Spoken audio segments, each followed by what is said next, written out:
I'm gonna need more crackers for this.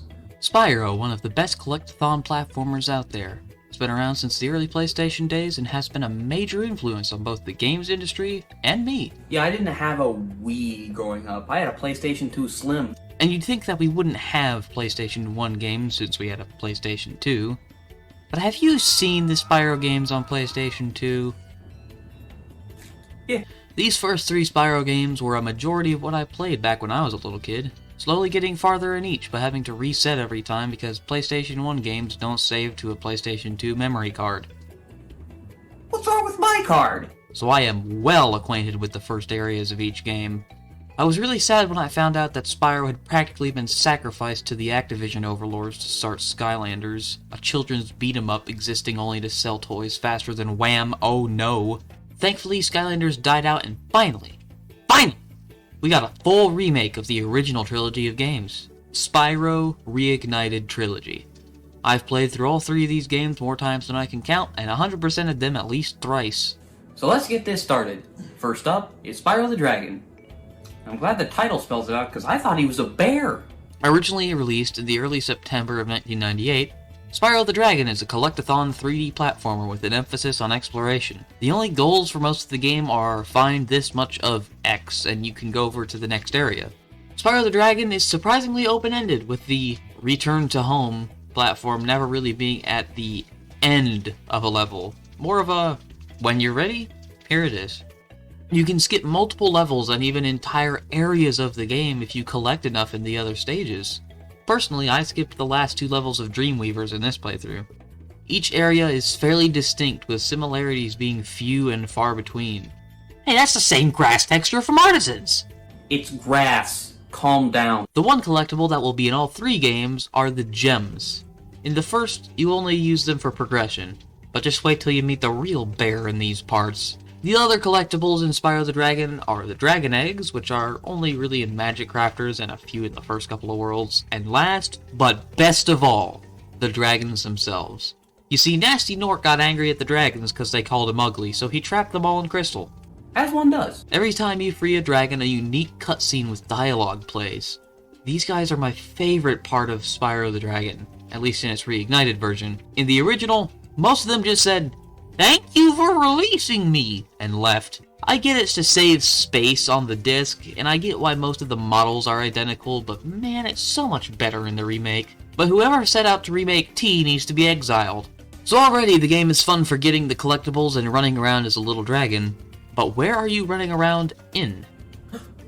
Monaco? The game is separated between 6 hub worlds, each having 3 levels, a boss, and a flight level. Nork is a rule breaker though, so he has 2 levels, a boss, and a completion bonus.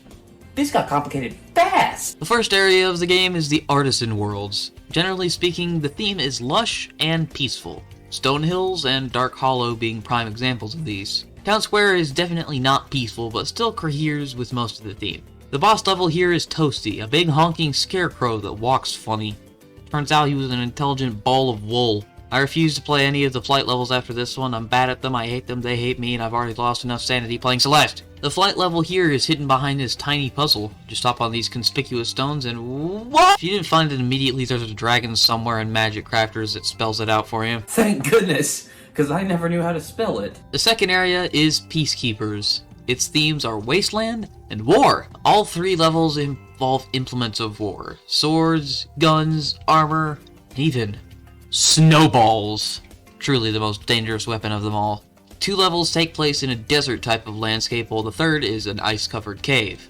One level I want to talk about in particular is Dry Canyon. This glide right here is the most difficult challenge in the game.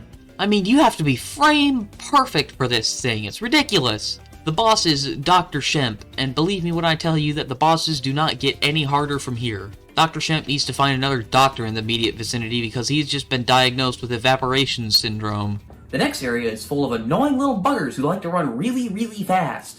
That's right, it's the egg thieves. These blue-robed annoyances stole some dragon eggs, and you have to chase them down to get the eggs back. These are a major requirement for leaving the Magic Crafters area, and you basically have to play at least one of these levels. This area revolves around magic and high cliffs, with the boss being a thunder wizard that hardly attacks you at all. The actual challenge is not falling off the platforms as they slowly retract from under your feet. And now for the first ever showing of Attack of the Killer Frogs. Beastmakers is when things get challenging very fast. This area is about swamps and suffering. The electrical panels on more challenging enemies will get you several times before getting through. Especially the frogs. They have such a large range and such a small hitbox. These horrifying bushes charge forward and eat you if you aren't careful. They were even more terrifying in the original. Little Timmy who never went near a tree again after that. Anyway, the treetops are annoying and the boss is really easy yet again. But it did have an interesting way of damaging it. Dreamweavers is an area about dreams and weirdness. The only level I played this time was Dark Passage. These enemies are second only to the ambushes in level of scariness. Like, holy cow, this is a kid's game. The boss is a weird jack-in-the-box thing you can easily beat without taking damage. I too dream of throwing old children's toys into a bonfire. The final area is Nasty's World, a couple of challenging levels, and clinical disappointment. The levels are actually pretty difficult, with Nasty's minions wielding straight-up oh wait, they're goo guns now. Yeah, it was a weird choice, especially with the third game having a similar area, but those guns don't get censored. These do! Nasty's boss fight is depressing. At first he's actually shooting at you and you have to chase down these thieves to unlock the step under him. Once there, you have to chase Nasty down and flame him once. Then he'll move faster than Eggman to the end of a level where once you reach him, flame him again, and that's it. This isn't a fight, it's a chase! Thankfully, the other games pick up on this issue and give us proper boss fights. And that's good because the square button will start to wear it on the controller. The original is a great game, but can clearly be improved. So when November 2nd of 1999 came around, Spyro the Dragon 2, Ripto's Rage, promised to bring the great parts from the first game and make it even better. And surprisingly, they did.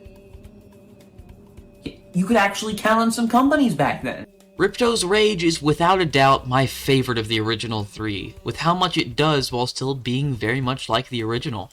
It does have less open-ended design due to having to go through every level in the first two areas to collect talismans, but I think because of some other factors, that's a good thing. At the beginning and end of each level, a short cutscene plays of the area's characters getting into some shenanigans before and after Spyro helps him. This helps show that you're making a difference and that this world will continue existing, and has existed, for a long time. Just like YouTube. It's been here, and it probably will be long after we're gone. Plus, with a lot of the side characters mentioning different levels outside of their own, it shows that this is a connected world.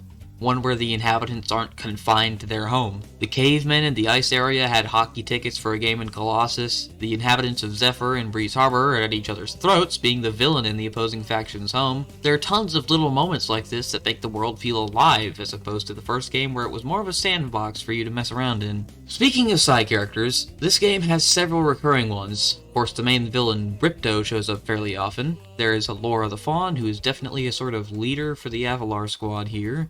There's also Hunter, the bumbling Cheeto with a surfer accent for some reason. Then there's the Professor, who in all technicality is directly at fault for this whole mess. He made the portals used to get both Ripto and Spyro here in the first place. Bloody lunatic. Then at last there's the real bear himself, Freddy Moneybags. This sophisticated fuzzball forces you to pay gems to him at every turn. And I hate taxes! He locks worlds, moves, and a few other things behind a collect this many requirement. Like to enter Zephyr, you need to fork it over, but Breeze Harbor is a free country. I side with the Breeze builders in this war. God bless Breeze Harbor. Thankfully, at the end, Hunter beats Moneybags up and gives you all your gems back. Truly, Hunter's redeeming moment. Before I get into the hub worlds and all their respective levels, themes don't carry from hub to level anymore, leading to some really interesting diversity and overall make the game feel less confined. The first area, Summer Forest, has some of the most memorable stages in all of Spyro. Idle Springs, Colossus, Hurricos, they all get stuck in your head because of how different they all are. They have unique themes, fun characters, and more, which is more than I can say for Sunny Beach since it's just a beach level.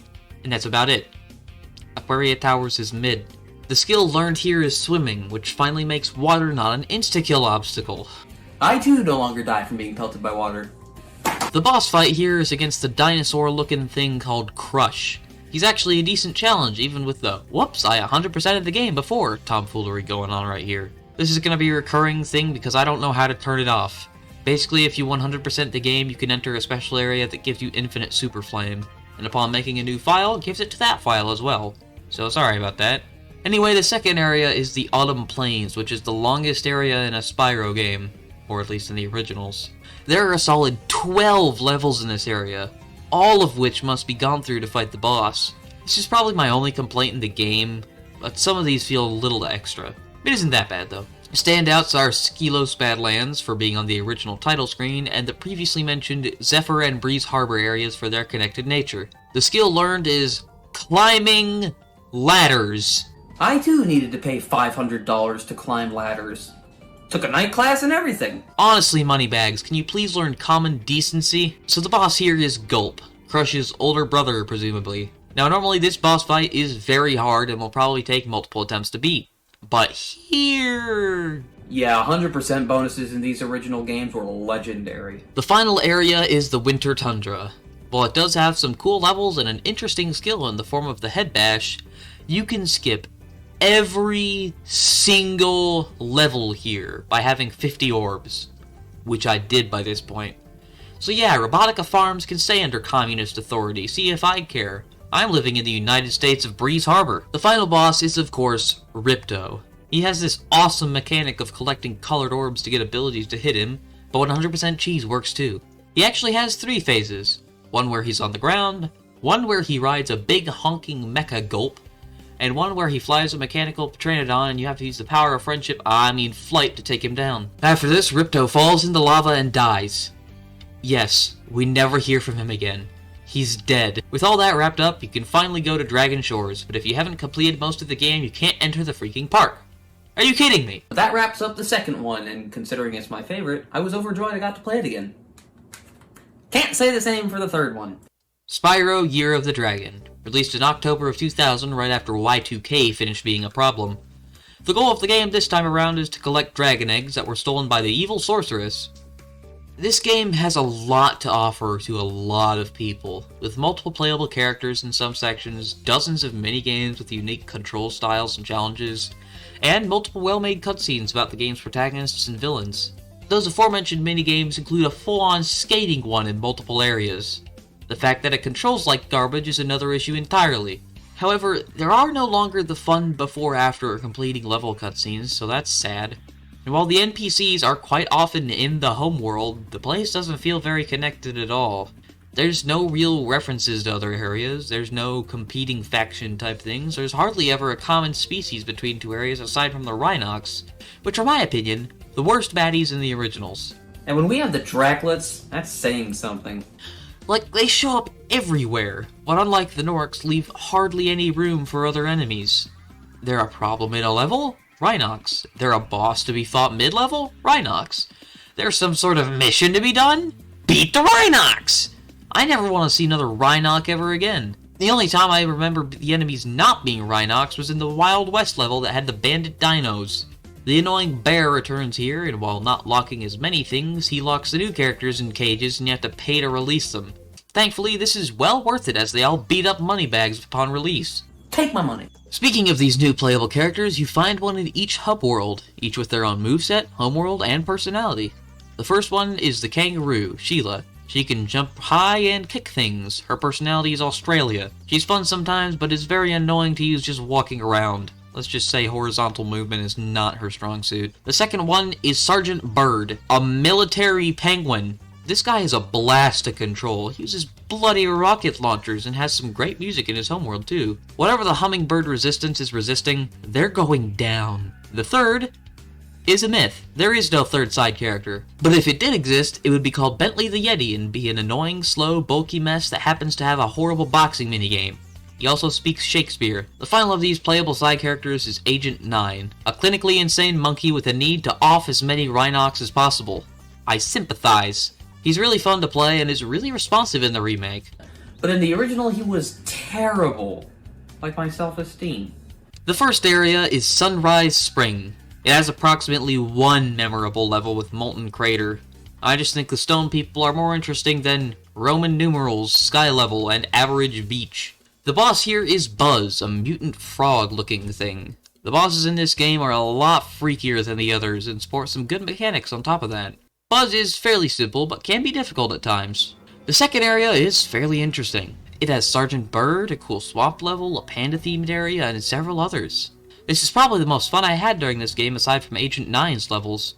The boss here is Spike, which is another weird monster mutant thing that is substantially more difficult. It borrows the mechanic of you and the boss competing for the same items from Ripto's fight in Spyro 2, but is definitely a pretty good fight all around. The third area, Evening Lake, has some of the title card areas of the game. Fireworks Factory, Lost Fleet, Charmed Ridge. As I said, there is no Bentley, he's a myth.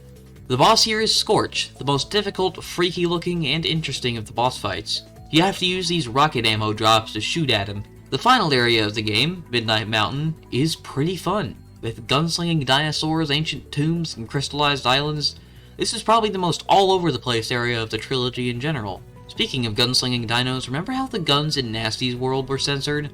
Well, these aren't for some reason. That'd be like if I censored my shirt, but not my face. The boss fight requires 100 eggs to enter, so I hope you've been following the completionist instinct.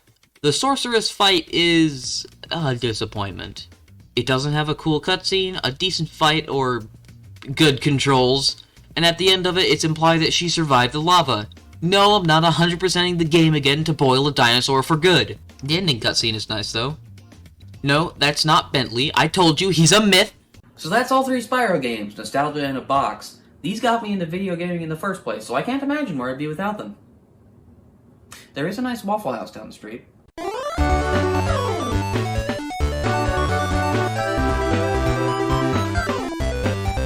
Hello. Where did all of you people come from? I just want to say thanks for the support recently, and that this is probably the only video that will come out for a while, since I want to give the Christmas special a lot of time in the oven. As is the YouTube norm, subscribe.